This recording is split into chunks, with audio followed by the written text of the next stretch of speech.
So, hello and welcome to another session of Great Shouts Marketing and Growth Interviews. I am Ed Davidson. I'm a fractional head of marketing and host of these sessions. This series is all about how companies go from a startup to a scale-up phase.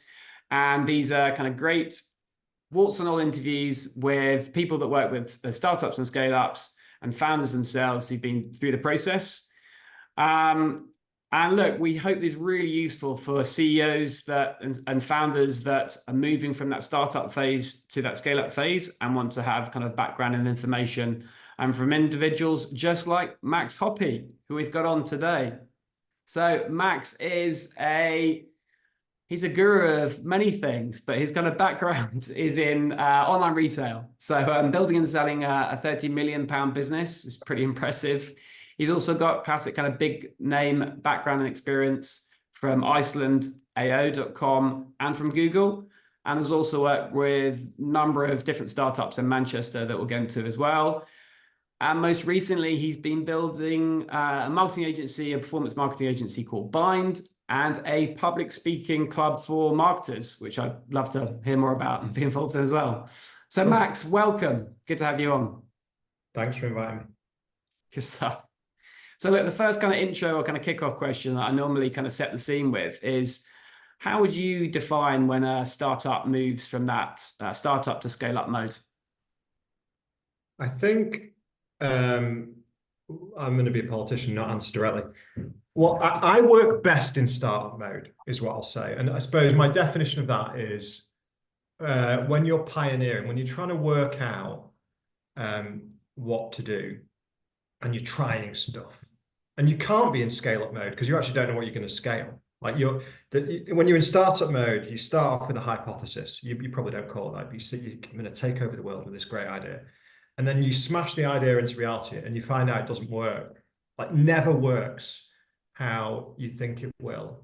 So you've then got to very quickly try different stuff without running out of money.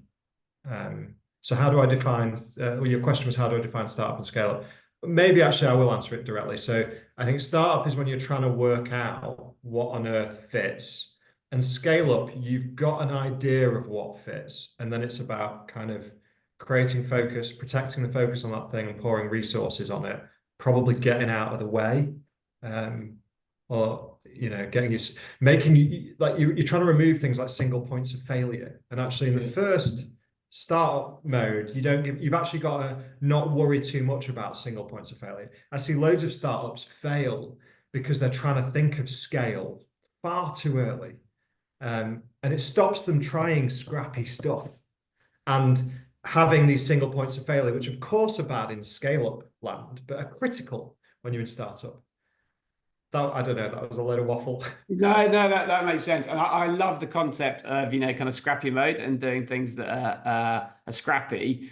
And, I sometimes think that companies get really overly analytical and kind of sometimes even hide behind the data, when actually the kind of scrappy elements is like digging to find out what really works and getting that kind of really human touch with those early individuals. Have you got any examples where you've seen that with startups that you've worked with just scrappy things that really worked, or things even the other side that you thought were going to be like slam dunks and then didn't work out? I mean, this isn't my example, but I'll give you this example because I think it's a powerful one. I loved that the founders of Airbnb went and took photographs initially.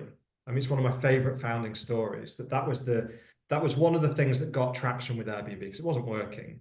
Is they went and took high quality photographs of their stock that they were trying to, and it was those photographs, those beautiful photographs that were the difference that got people to trust, and book an Airbnb. And the founders did it themselves. And I think it's that I use that as a startup I was working with called Toot Toot that was it had some software that helped kids report bullying in schools. And the problem they were solving was it can be scary to go to a teacher and grass on your mate or grass on the class bully. Whereas if with this app allowed them to do it anonymously and And like we were trying to work out how to make the product market fit better. And we did stuff like I became a governor of a school I was pleased to do it for loads of reasons, but that wasn't really a scalable thing. What I was trying to learn is what was discussed around the governor table where money was allocated. And like, because I was on the board of that business, like me doing that wasn't particularly scalable, but I was in startup mode and I just remove I've trained myself to not think about scalability. It's a trap. Um, what else? Things like in the early days of Bind, I sent 100 plants to people we were trying to influence. Like that's ridiculously unscalable. Like I had to go and buy a load of plants and I hand wrote stuff and I did it. And I don't know, loads of stuff like that. It's just doing things yourself that sound almost too small. Do you know what I mean? Like me, Yeah. letters and sending plants sounds like not the best use of my time, maybe, but actually it was critical. It led to lots of commercial success, believe it or not, that idea.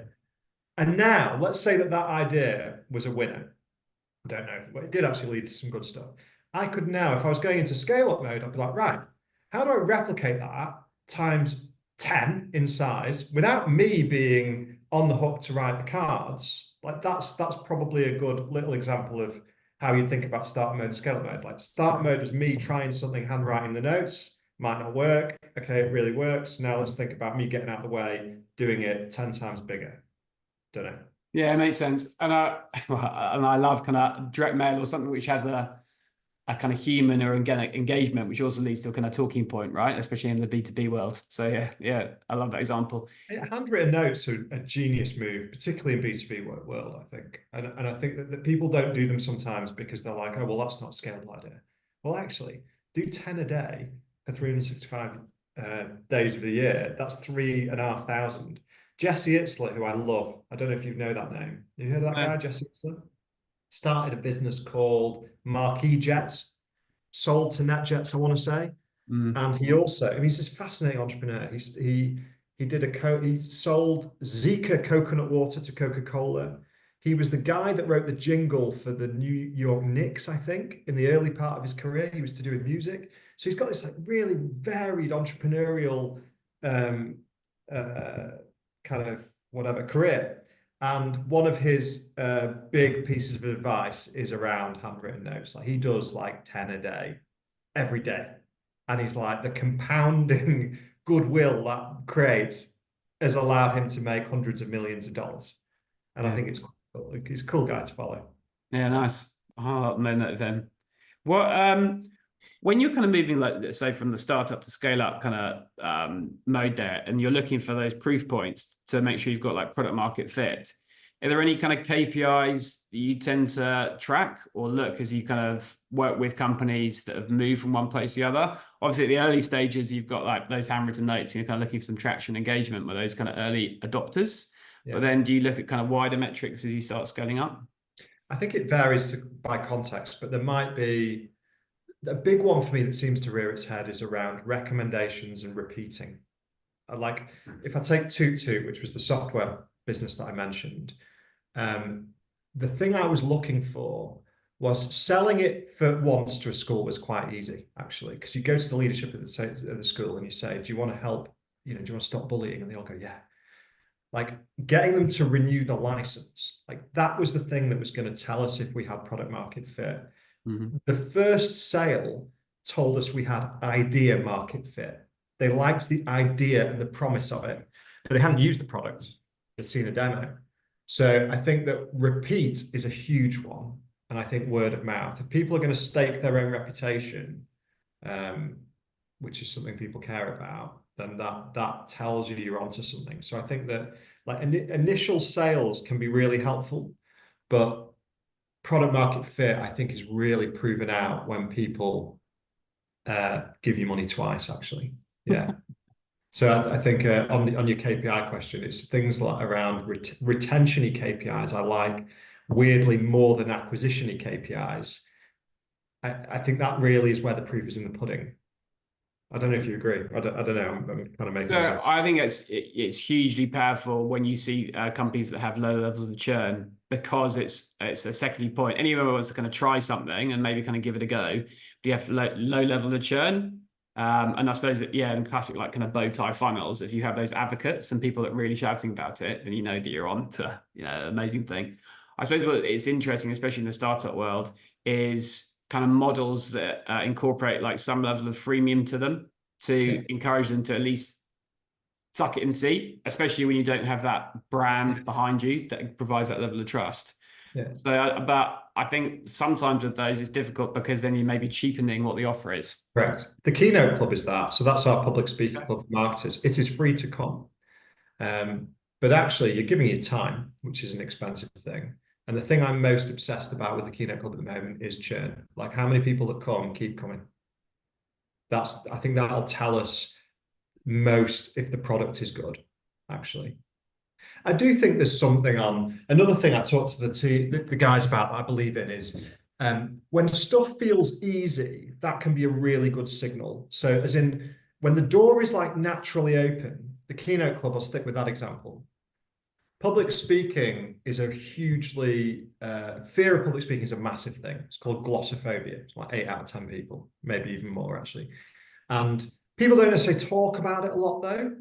But the Keynote Club, when we started it, we found it quite easy to get 30 people to join a Zoom who we didn't know. And I took that as a very good signal that we had some sort of fit because it was low. I wasn't trying that hard and it was like happening.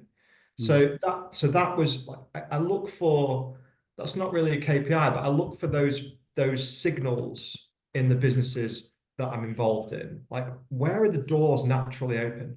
And then like can we just push against that door even more? Pour fuel on that area, and actually will probably have a disproportionate impact versus pouring fuel on an area that's really hard and not working well.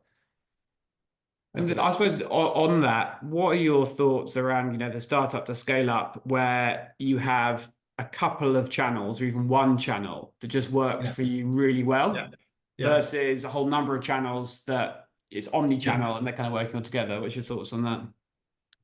I mean, I have the opposite opinion on lots of people on this question. So I'm really into pick a couple of channels and do them 10 times better than everybody else versus I think the trap that most marketers fall into is they spread their bets and they do a 6 out of 10 job on 5 channels, 10 channels.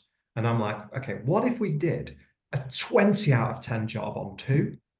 Like literally a 20 out of 10. And actually, this public speaking club I started is an example of that because I realized to build an agency, we in the early years, we tried a Bind, that's my digital marketing agency. We tried a few things to win business and we found public speaking was a really good one. Like going on a stage and speaking with confidence about marketing, it led to inbound inquiries. We got our biggest inquiry from a well-known bank from doing a talk. I was like, okay, how do we take public speaking like 10 times, do it 10 times better than our competitors? And it ended up, we started a public speaking club, for goodness sake. Now, there were other reasons we started it too, but that was the thought that led to it. So my competitors that may go on stages, there's very few of them, none of them, that have started a public speaking club that's helped over 1,000 marketers and built goodwill with over 1,000 marketers and also kept me sharp so I can stand up on stage. Like the fact I'm doing that club every couple of weeks means I'm pretty sharp. I'm not saying I couldn't be better, I could, but I'm pretty sharp compared to a lot of my competitors. That's an example of me picking a channel and doing it like a bizarre level. Does that make sense? Yeah, it makes perfect sense. And once you go kind of deep in that, you just get better and better, and it kind of compounds, doesn't it? I think these are good things when there's a challenge. And the only challenge sometimes is that when you're very reliant on one channel, and then for whatever reason, it blows up, right? Or somebody else comes and undercuts it. You don't have the strength and depth. And that's the balance, right? The only times that, I've kind of seen that is when there's a huge reliance on, say, SEO, for example. And then the algorithm changes or something changes, and then explodes. I think having the eggs in basket analogy needs to be smashed against the do a few channels. But where I tell you where an example of it being done at a big scale is Tesla. So Tesla don't do paid advertising, or maybe they do now, but they haven't done famously for a very long time. And the beautiful thing about not doing paid advertising is it's freed up resources that they would have spent on paid advertising to doing other things. Like they are the masters at PR. Mm. Their PR team will be huge. It'll probably be disproportionately bigger than some of the automotive competitors that they have. And that's the kind of beauty of focus. It allows you to, there's a famous Michael Porter quote, the essence of strategy is deciding what not to do. And it's, he's saying focus. And that's the beautiful thing about choosing a small collection of channels, not one maybe, I think that's good advice. That you freed up resources to pour on a few things to do in a distinct, different, better way. Yeah, yeah. And I think that the challenges of the kind of early stage from startup to scale up is testing the channels. I suppose I'll call it like, channel market fit, where you find those channels that work, but also spending enough time on them that you've really tried it. And it's not just the execution, which is poor, right? So, and just kind of finding the ones that actually work. And then, as you say, pouring fuel on the fire in that way. Yeah. Just because you've mentioned old Elon there and, the kind of brand, what do you think in terms of startup to scale up? Often they're very much kind of founder-led, even founder-led brands.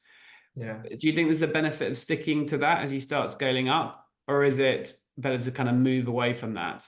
Obviously, from, Tes's perspective, they've very much stuck with it because he's such a kind of figurehead to it. Yeah.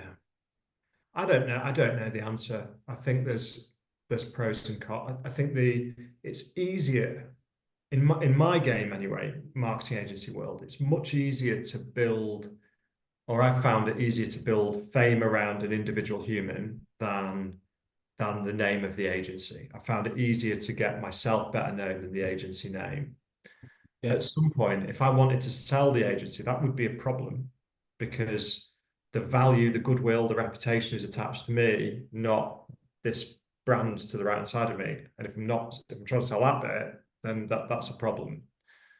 But I don't have the answer because there's examples of, like, Richard Branson's a fairly decent example of, he's created massive value in lots of the Virgin businesses. He remains the patriarch of the Virgin Empire.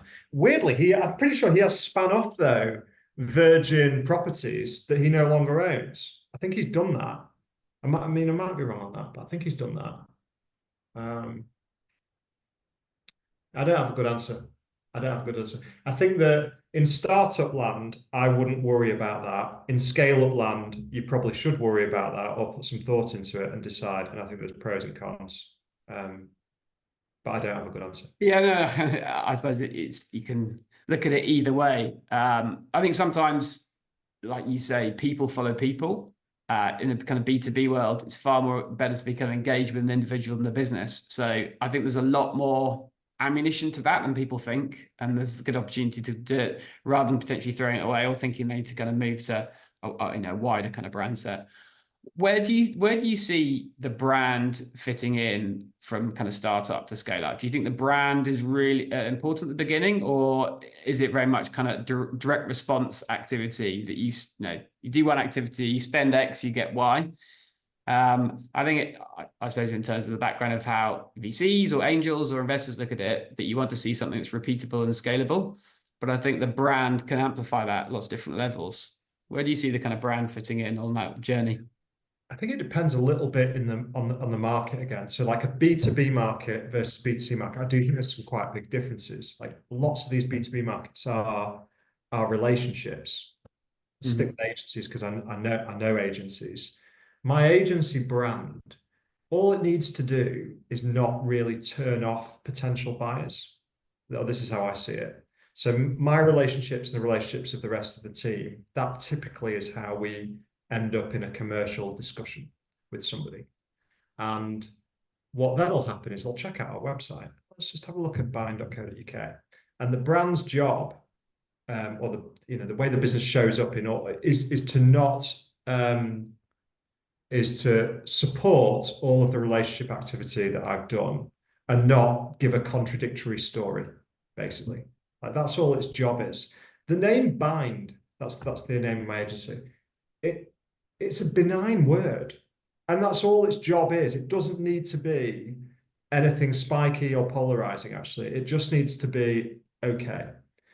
some people have a difference of opinion on this. Rise at 7, I think, is an excellent agency name, and I do think it's distinctive. I think it sticks out, and it also speaks to people. Rise at 7. Well, that sounds like they've got some energy and they're getting up and and I think that that's actually maybe a counter argument to my point. But I think in lots of B2B markets, the brands, I don't think. I think the brand has just got to support the relationship building activity that's happening with that the humans are typically doing.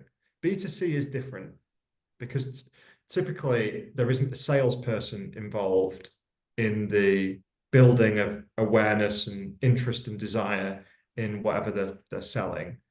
And actually, you do want brand assets that are going to be distinctive, memorable, maybe speak to people in an emotional way. I don't know. That's where actually that. I mean, I also am involved in a creative agency that creates brands, and that agency targets B2C markets because that's where marketers are investing in that brand stuff. B2B markets a little bit less so, I think. What do you think?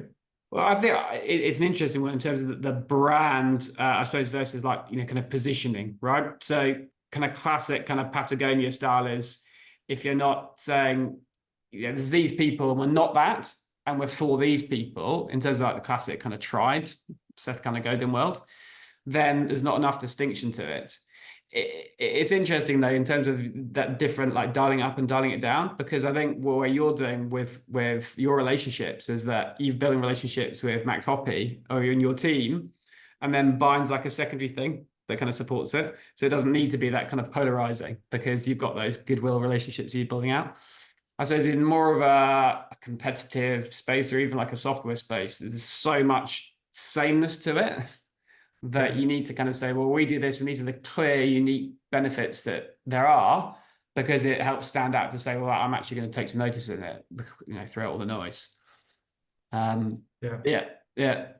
In terms of, say, teams and the growth of teams going from startup to scale up, what are your kind of thoughts there? Have you kind of worked with companies that are growing, and where do they kind of put allocation of team and the culture and everything they're building as part of the business?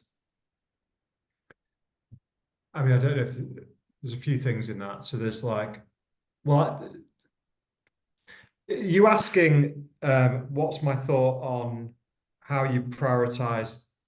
Give me the question again. So just often, a startup team is a very tight-knit group of people. Yeah. And as they start scaling up, Yeah. there's lots of things you need to consider with the team. Yeah. So from one thing, there's like the culture and the kind of growth. From the one thing of like, who do you hire, when, and why? Yeah. I mean, there's loads in that. That when you start up, like properly start up, you don't have a HR department. You're asking people to believe in something that doesn't exist, to believe in you. The employment contract might as well go in the bin. Like I think it's a very special, but it's not a corporate kind of working relationship in any way. Like there isn't a defined list of stuff for somebody to do. So they've got to be incredibly malleable, believe in something bigger, and this is a tragedy in startup to scale up. Some people that are perfect at that starting bit are not great at the next bit. In fact, they feel that they have been shortchanged when you go into the next bit, because the stuff that works when you're a team of 3, like it really doesn't work in a team of 30. It really doesn't.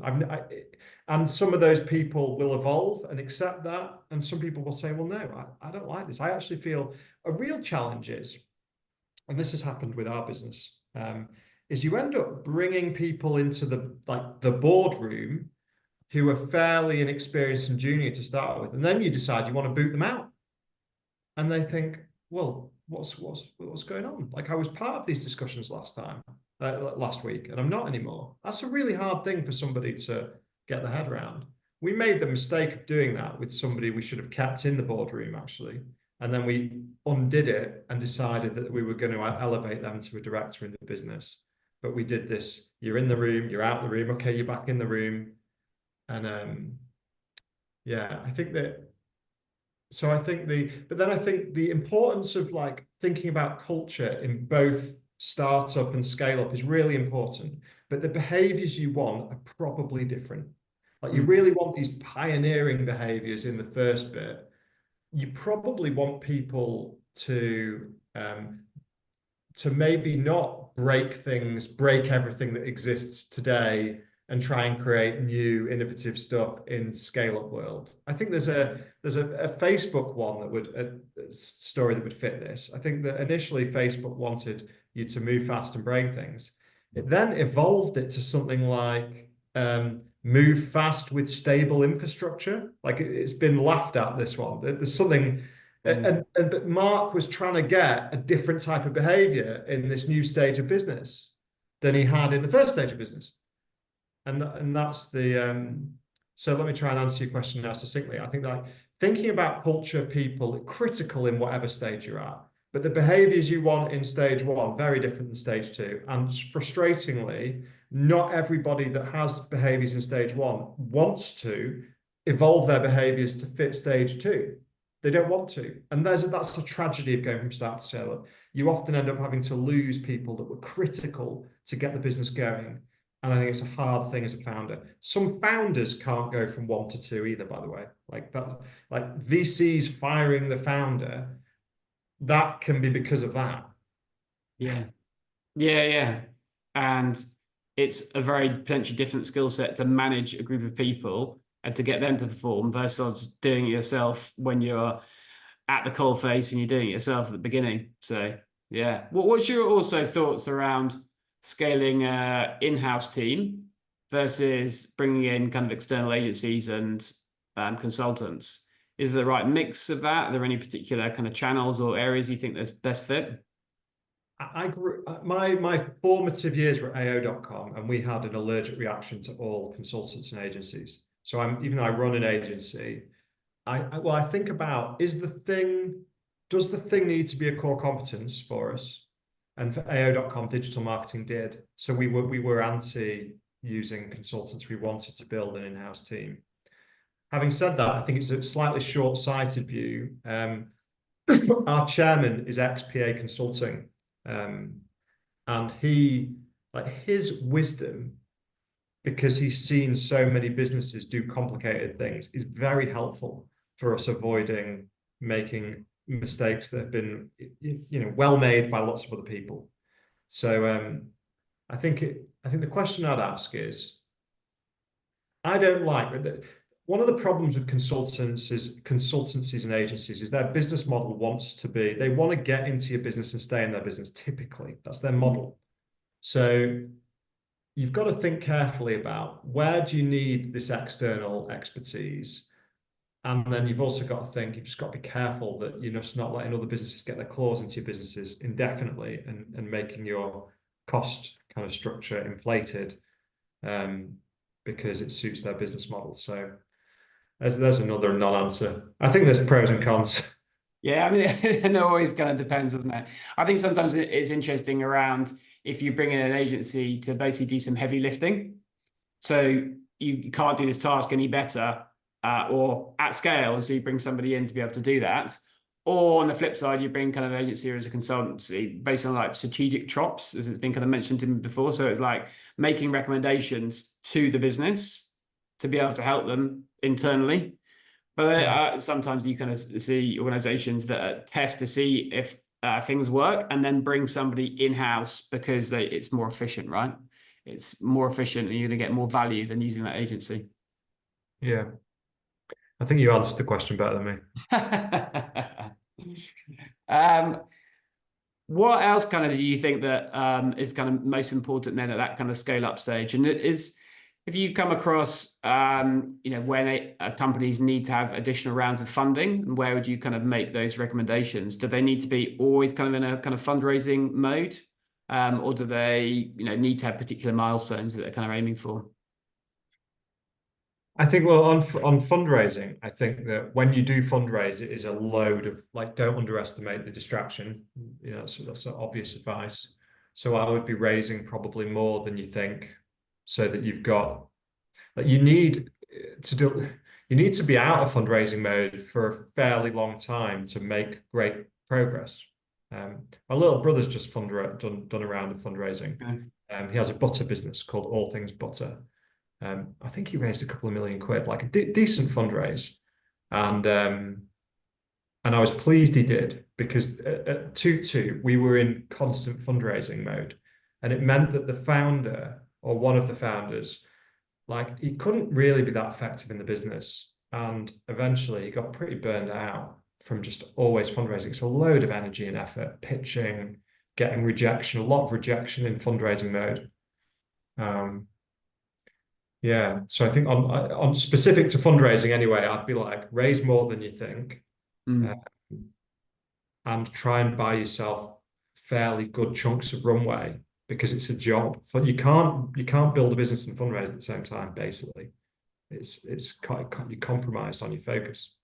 So Fascinating seeing it's your literally where your brother doing it though, and the way he went about it. That must have been fascinating to see, how he approached things. He was very, very. There's a load of luck in here, but he managed to get his old best mate from school is a famous chef. So his business is the chef is the co-founder, and this chef, guy called Tom Straker, he has, millions of followers on the socials and clocked up over 1 billion views on his TikTok videos about butter. So Toby leveraged that to go to investors and also supermarkets to say, we've got a different point of view on this product, butter. He also chose a category that had not a lot of innovation, and I think the supermarkets were motivated to let in an ankle-biting challenger brand. So he had the perfect kind of environment where the market wanted an entrant. He had a story that was different to everybody else and brought an audience with him. That unlocked some of his initial investors. And then he got quite a high profile investor that I won't mention because I don't know if I'm allowed, and leveraged that investor to get more investors. So Toby was pretty strategic with his fundraising. It wasn't just firing off emails to everybody at all. He ended up with more people who wanted to invest than he was able to let in, which is obviously that's a pretty rare situation. Yeah. Awesome. Great to hear that as well. Look, Max, we've gone over time. Thank you so much. So the one question to kind of leave everyone on is, if you could pick kind of one piece of advice for a startup founder going to that scale up mode, what would you kind of recommend? Well, I'm going to give you 2 questions I ask, and they're relevant actually at whatever stage you're at, but the answers to the questions change. So the 2 questions I ask a lot of myself, and I learned this from a book called The $1 Trillion Coach. It's a book written by Eric Schmidt and someone else about a coach called Bill Campbell. Bill Campbell sat on the board of Google and Apple at the same time when the companies hated each other, but he was so good that both companies accepted this risk, I suppose.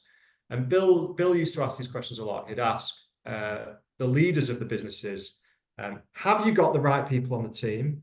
And have they got what they need? Like, just those 2 questions. I think that they're the ones that I ask myself all the time. Do we have the right people on this problem, or on on the team? Have they got what they need? And my job is to help with the answers of those 2. If the answers are we don't have the right people, or they don't have what they need, then that's where my energy goes. Yeah. Perfect.